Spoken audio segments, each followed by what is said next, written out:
Parang may tao. Tao. Para.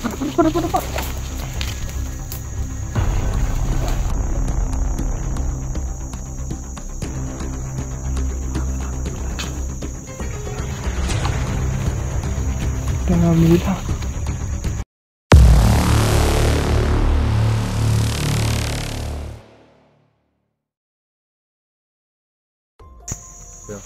Yun mga kabunso, magandang araw po sa inyong lahat, no? At magandang gabi din. So yun, tatlo po kami ngayon nandito, no? Si Maui at saka si Pedudong at saka ako. So kami yung nauna dito sa location mga kabunso. Tapos yan. At yan, muling nagbabalik. Tapos si Max Tom at si Kuya Jerome yun, sumunod na sila, pero kami lang yung nauna dito sa location na pinag-usapan namin. Yun. So yun po si Brad Maui.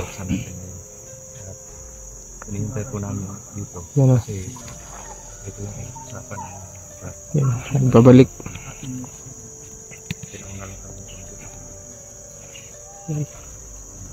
Kakarating lang namin dito sa location mga kabunso. So, masid lang muna kami dito habang wala pa sila, no? Tungkol din dun sa ano ko, no, sa Facebook ko, pasensya na po sa hindi ko ma-replyan dahil nagka-problema po yung ano ko, yung page ko. Pero yung YouTube ko okay naman, yung Facebook ko lang parang may nag-hack ganon.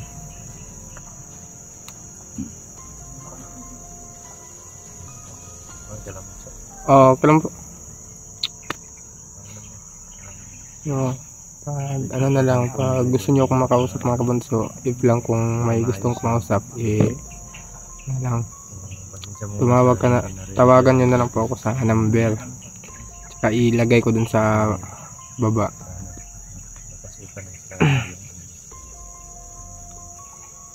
Scammer o hacker. Yan, pasok ng hacker yun. Try pa rin natin ayusin yun para ano, maka contact pa rin ako, no, kahit paano.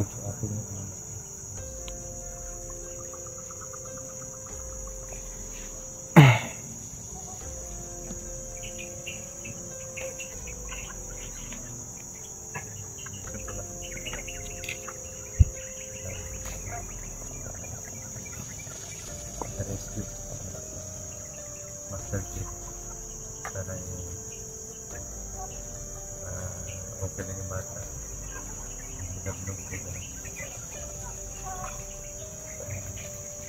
Pwede naman sana na hindi na idama yung bata sa dulo.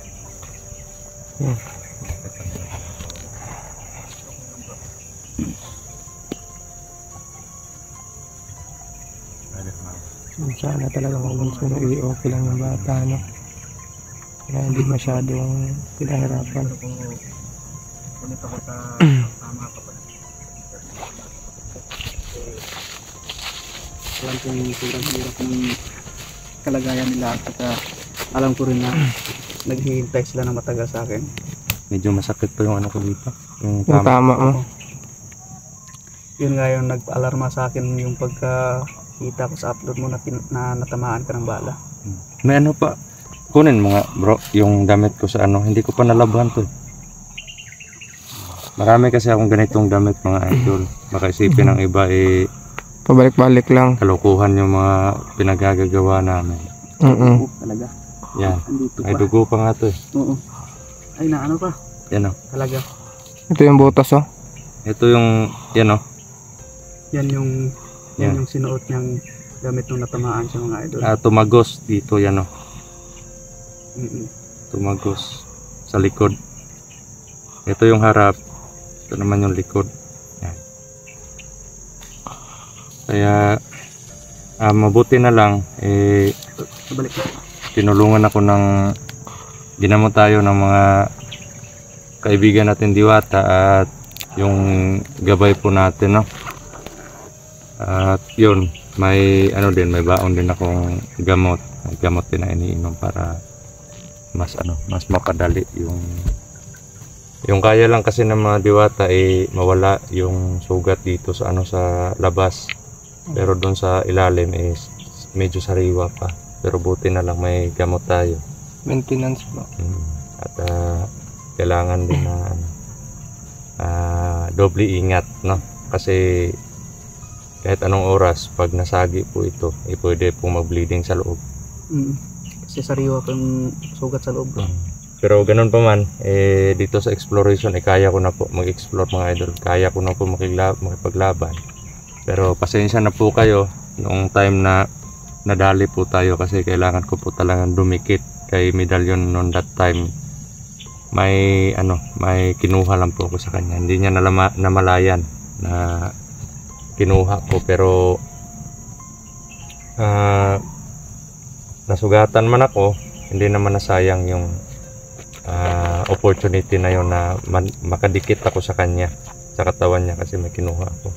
Hindi ko na lang po sasabihin kung ano yung kinuha ko sa kanya. Binawi ko lang po yung para sa akin talaga.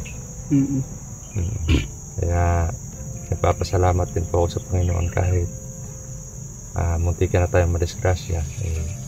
Nandiyan yung mga kapatid natin na hindi tayo iniwan, hindi tayo pinabayaan, inalalayan tayo para makauwi na safety.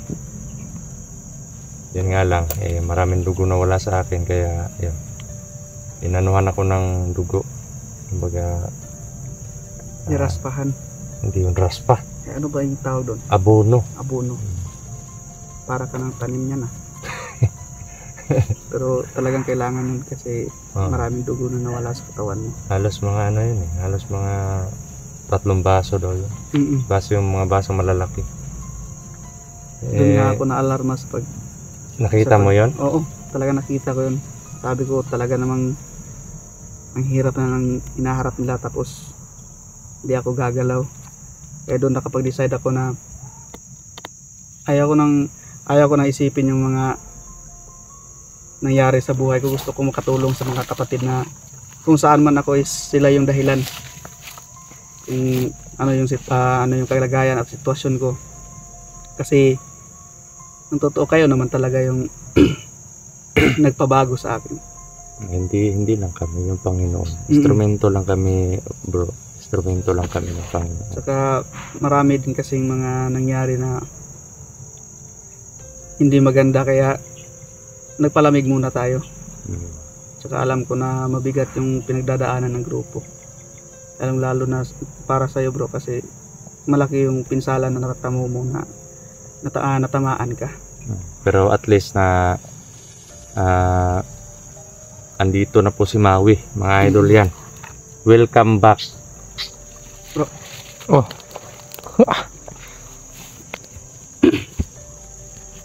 Tapos wag mo nang masyadong ipairal yung galit mo, baka salakay ng salakay ka katulad nun sa akin. Alam mo naman kung paano ako makipaglaban, talagang doble ingat ako, pero noon that time talaga di ko mapigilan, sobrang gigil ko kay Medallion. Akala ko Yun nga lang yung isang may sniper talaga doon, bro. Oo. Sa nila, parang hindi sumali doon sa nila, Sa patayan natin dun. doon sa parang hindi nakita sa camera yung sniper na yun yung tumira sa akin. Tumakbo ako, akala ko wala lang kasi nakarinig ako ng putok Parang normal lang ako na tumakbo, umiwas, baka rat-ratan nila tayo, kami. Yun nga lang, pag nakahakbang ako ng parang 10 hakbang siguro, parang namanhid yung ko dito. Doon mo pa namalayan. Doon ko Tinamaan ka na pala. Pag hawak ko dito, may dugo na. Sabi ko, nako, tumagos talaga, may yung nakatama sa akin, may ritual yung bala na yun. Hinaluan talaga. Kaya Kasi tumagos. alam naman natin na hindi basta-bastang tatagos at hindi sa katawan mo yun kung walang ritual. Oo, kasi may kabal tayo. Oo. At doon nga nung pagkakita ko ng video mo na in-upload, sabi ko, ano bang silbi ko ngayon, kasi wala akong magagawa sa kanila. Sila naman yung mga taong tumulong sa akin kung paano nila ako tinulungan. Ganun din ang gagawin ko sa kanila. Tulungan na lang tayo. Oo, kasi wala namang ibang magtutulungan kundi tayo lang naman. Hmm. Kasi alam naman natin yung sitwasyon sa nakalaban natin ngayon dumadami at tindi. dumadami na. Sobrang tindi na nila ngayon. Oo nga eh. Minsan nga, naiisip ko, sabi ko sa sarili ko, naku, kung ganito palagi na parami ng parami yung mga kalaban, tapos medyo yung lakas namin, kulang kami sa lakas. Isa pa yung problema namin may mga iniisip din kaming kapakanan ng pamilya namin, mga Talaga. pangangailangan, ganun. Halos gusto na naming tumigil pero hindi kami tinitigilan ng mga kalaban. Oo nga. At habang wala kami sa bundok, ayan na naman sila gumagawa ng paraan para kumilos ng naaayon sa nila, plano. Kasi ganun na yung mga gawain nila eh. Kahit gaano mo sila, kahit sabihan mo pa na tumigil na kayo, ganito, ganyan. Kalaban yung tingin nila sa atin, kaya hindi talaga yan itigil. Kahit lumuhod ka pa, ipapatayin ka pa nila. Oo nga. At isa pa dun, kahit nasa bundok, nasa explore tayo sa pag-akyat, baba sa bundok. Nahati kasi yung isip natin eh. Oo, tama ka. Kasi kung titignan lang natin yung bawat anggulo, kada hakbang natin hindi tayo sigurado sa madadatnan natin sa unahan eh. Oo, kahit nga simpleng paglalakad, natitisod tayo eh. Palagi ko na pong sinasabi yan. Yun pa bang alam natin na nakakagalaw din sila sa baba ng bundok. At hindi lang tayo yung may plano. Oo. At isa pa, iniisip din natin yung kapakanan ng pamilya natin. Lalong-lalo na sa'yo bro. Kasi may mga anak at asawa ka. Ikaw bro, kailan ka mag-asawa bro? Mag-aasawa lang ako kung uuwiin ako ng asawa ko. Yan lang. Kasi ngayon yung isip ko talaga is pupunta talaga dito. Pero bakit nasa malayo pa yung asawa Aray ko. Oo, nasa malayo sa ngayon. At may tao. Tao.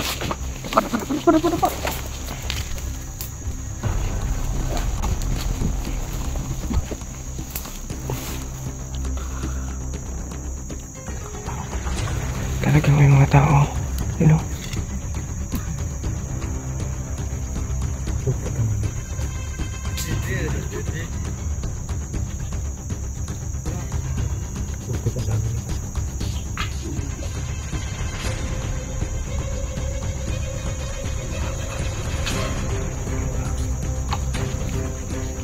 Dami nila.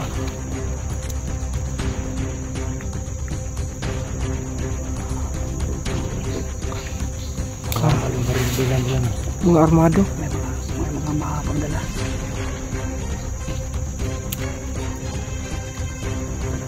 Ang daming dala. Ikaw ang dala mo. Mahaba ba? Naiksi. Naiksi ang dala. Ito, nahulog na ang dala ko. Nahulog na. Naiksi lang din. Maiksi lang. Sa akin, mahaba to. Kung hindi lumilipat. Pero hindi yan basta-basta. Huwag muna doon tayo sa pinag-usapan natin na makita tayo ng kalaban, huwag muna. Kasi kailangan kumilos tayo na kumpleto tayo. Hindi na tayo. Mga idol, sila Mr. J at si Pastor. Sana okay lang. Papunta na po sila dito. Nauna lang kami dumating dito. Tsaka hihintayin lang natin sila. Kasi bago tayo kikilos. kumbaga ibang direksyon yung Parang doon banda dinaan. sila papunta. Parang doon banda na. Oo. May mga tao pa dito. Oo nga eh. Pagpasok pa lang namin dito sa location na ito mga idol, sobrang bigat na po ng presensya dito. Talaga. Grabe po mga idol. Hanggang ngayon na tumatayo pa yung mga balahibo ko sa presensya na ko. Kaya kailangan po talaga na Doon ingat talaga tayo bro. Kikilos kami na nang naaayon po sa plano namin 5. Oo. Kasi nagplano po kami bilang isang katawan lang. Hindi pwede na paalang yung kikilos. Walang kamay. Kaya kailangan sama-sama po kami kikilos. Hindi nga po kami pumayag nung time na nag-update kami na si Master J lang muna at saka si Bunso yung mauna. Hintay na lang namin na makabakante si Brother Maui at saka si Brother Max para sabay-sabay kami. Para may mga may mga gipitan may makakatulong sa bawat isa sa amin. Oo. Kasi mahirap kumilos bro na hindi kumpleto eh. Tsaka Mahirap. isa pa, kailangan natin mag-ingat bawat galaw natin kasi meron pa tayong dapat kukunin natin yung bata talaga na walang bulabog na mangyayari sa plano natin ng 5. Delikado kasi pag nabulabog tayo. Oo nga eh. Kasi kung matutunugan nila tayo, lilipat sila or anong gagawin nila sa bihag nila. Masihigpit yung seguridad or yung mga bantay nila. Masisira lahat ng mga plano. Mahihirapan tayong mabante. Oo, masisira lahat ng plano natin. Kaya kailangan maging updato tayo bago tayo gagalaw. Pero sabi ni Dodo, may naman daw siya dyan, may langis. Hindi daw Pwede kaya- nating liparin yun. Pag hindi daw kaya, liparin na lang daw natin. Hindi ako makakalipad bro, kayo na lang. Kasi bakit? Malaki yung tiyan ko. mabigat yung katawan ko. So, Bunso, lilipad ka mamaya. Lipad tayo. Lipad tayo 3. Paano ba yan? Hindi ako Kulang yung makakasama. langis mo Ay, saktuhin natin to, 3. Inumin mo na lang, tapos duraan mo na lang kami. Kasi hindi na nauubos yung laway mo. Delikado yung dura mo bro. Mm. Parang may COVID-19 yan. Wala, uy. magiging infected din yan. Hindi, magiging zombie lang kayo. Ayun yung tumbi. Yan po mga idol na. Hindi po muna kami kikilos talaga. Hindi pa namin kasama yung dalawa. Asa na kayon sila. Ito po yung paligid namin ngayon. Parang nakatago lang po kami dito. Madam mo dito. Puro damo.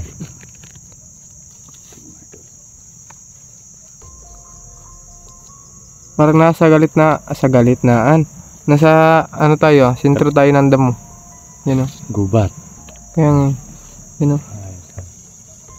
Parang dito lang yung parang mga idol, kung wala lang talaga masasamang tao. Napakaganda po. Sana. Mm. Kaso, napugaran ng mga masasamang tao. Naggagawa ng mga krimen na hindi naman sana dapat gawin ng tamang tao yun eh. Kaso, yung kalaban natin is hindi naman talaga to. Hindi utak tao. Oo. Wala silang puso. Kagaya po natin na may puso ng isang tao. Iba yung puso nila eh. Parang puso ng pusa. Parang sa kanta na pusong bato. Walang awa sila bro. Pero alam ko lahat ng kasamaan is meron namang hangganan bro. Meron talaga. Kasi yan naman talaga yung isang tinatak nyo sa isipan ko na hindi magtatagumpay lahat ng kasamaan. Yeah. Kasi yung kasamaan, oo, sa paggawa nila ng kasalanan, dadagdag at dadagdag, pero hindi nila alam kahit saan man sila mapunta, may hangganan din yung mga ginagawa nila. Kaya andito nga tayo bilang isang instrumento para pigilan sila. Oo nga eh. Yun nga lang, yung ginagawa din nila, gumagawa din sila ng hakbang para pigilan din tayo sa pagpigil natin sa kanila. Oo. Kaya medyo delikado yung sitwasyon natin at delikado naman yung buhay nila sa atin. Kasi parang lang to eh. Parang paunahan na lang, kumbaga. Talagang paunahan na lang talaga bro. Kasi kung sila din yung makakakita sa atin na wala na silang ibang gagawin kundi patayan nila talaga tayo. Oo. Yun nga yung punto. Kasi yung nasa isip nila is katulad din natin. Iisa lang din yung natin na pag nakita natin talagang kalaban talaga. Kasi kung noon man nag-aano pa tayo ng pagkakataon sa kanila, pero hindi na hindi na maaano sa kanila yung pag-uusapan ng maayos kasi Wala na. wala na talaga. Kahit paano mo, ano yan, paano mo kausapin, wala yan. Talagang Yun at yun yung tutuparin nila yung prinsipyo Oo, at talaga. naniniwala nila. alam ko yan kasi alam mo naman dyan talaga ako manggaling. Yan tanong galing. Alam na natin yung takbo ng isip nila. Oo. Minsan nga may mga plano silang nabubulabog natin kasi may mga consequences yung mga ginagawa nila at alam na natin kung saan papunta yun. Oo. Yan yung Pero lahat po ng mga ginagawa ng mga kalaban na yan, Mm. may mga consequences po yan na darating. talaga. Kaya laban lang po tayo at tiwala sa Panginoon, huwag po mawala ng pag-asa at maraming salamat din po sa mga dasal ninyo mga idol. Oo. Pagmamahal, walang sawa na suporta. At lagi niyo pong tatandaan na anuman yung mangyari sa mga buhay namin dito, hindi po namin kayo makakalimutan bilang mga inspirasyon. Isa na po sa aming inspirasyon, kaya patuloy po kami nakikipaglaban o nakikipagdigma sa mga kalaban para po magkaroon ng katahimikan dito sa lupa natin. Mm. So, bro? May mga motor, oh. Oo nga eh. Yun, oh. Parang pupunta yata sila sa bayan, bro. Parang may mga motor, mga idol. Saan ba tayo? Ang dami na. May daanan ba ng motor dyan? Di ba kasi natin kabisado tong lugar na to, bro? Parang ibang grupo din yun. Posible naman yung dumaan dito is nagano ng motor. Doon papunta kanina. Oo. Nako, Ibang grupo. sobrang dami na nila dito, bro. Oo nga eh. Baka mamaya may helicopter na dito. Bro, baka yun yung ano, bro? Yung kumuha sa anak ni Master G ba? Kasi Siguro kasi tinambangan sila daw eh. nakamotor din yun. Sabi pa niya, Mas nakamotor malaking daw. posibilidad na yun ang nagkuha sa anak ni Master J. So, Tsaka dun kung sila sila may- galing, oh. So, ibig sabihin lang nun, confirm tayo na dito sa lugar na to, dito yung anak ni Master. Oo, dito talaga nila. Sasabihan natin sila mamaya pagbalik. Oo. Pagdating nila dito. Oo. So, off cam muna tayo. Huwag muna tayo, bro. Ay, mga idol, no? On cam lang kami mamaya. Kahit Yan po mga dating idol. lang. Yung mga kabunso, hintayin muna namin si sila Kuya Jerome at Kuya Maxtum para makaproceed na agad kami. So, i-clear muna namin tong area na to para safety kami, no. Yun, abangan nyo na lang mga kabunso. Mamaya, mag-open cam na rin kami mamaya pag-arating nila. So yun, maraming salamat po.